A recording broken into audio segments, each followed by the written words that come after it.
பக்கத்தை தேர்ந்தெடுங்கள், பயன்பெறுங்கள். இந்த புக்கு வந்து போன ஜென்மத்தில் புண்ணியம் செஞ்ச மட்டும்தான் அந்த புக்கு வாங்கி படிக்க முடியுமோ தவிர வேற யாரும் அவ்வளவு சீக்கிரம் வாங்கி படிக்க முடியாது வயது நான் சொல்லிக்கிறேன். நிச்சயமா நிச்சயமா நிறைய பேருக்கு நான் அந்த பக்கத்தை தேர்ந்தெடுங்கள் ஒரு 2-3 பேருக்கு சொல்லி அவங்க படிச்சு அவங்களும் பயன்பட்டு இருக்காங்கப்பா. கிஃப்டா கொடுக்கறதுக்கு உண்மையாலுமே நீங்க அது நீங்களா இது பண்ணிட்டீங்கப்பா. ரொம்ப சந்தோஷம்ப்பா.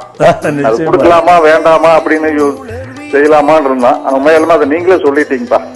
ரொம்ப சந்தோஷம்ப்பா. ஒரு விஷயம் ஒண்ணு இதுல சேர்த்து சொல்றேன். அப்பா சொல்லுங்கப்பா. நான் வந்து ஒரு 12,000 புத்தகங்கள் போட்டிருக்கோம்.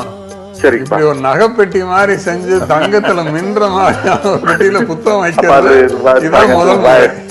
தங்கம் வைரம் அது அதுக்கு மேலைங்கப்பா. அது நான் சொல்லிட்டேங்க, எடுத்து இது புண்ணியம் செய்த மட்டும்தான் அந்த புக்கை வாங்கி படிக்க முடியும். புண்ணியம் செய்யும் நல்லா சொன்னீங்க. போன ஜென்மத்துல கண்டிப்பா வந்து அப்பன் முருகனுடைய ஆசீர்வாதம் அப்பாவுடைய ஆசீர்வாதம் இருந்தா தான் அந்த புக்கு வாங்கி படிக்க முடியும். இல்லைன்னா யாராலையும் வாங்கி படிக்க முடியாதுங்கப்பா. இது வந்து நான் சொல்வது நான் கிடந்த வந்து இது நான் அனுபவித்தது உண்மை. நாம் மறைந்தாலும் அது என்னைக்கும் வாழ்ந்துட்டு இருக்கோம்.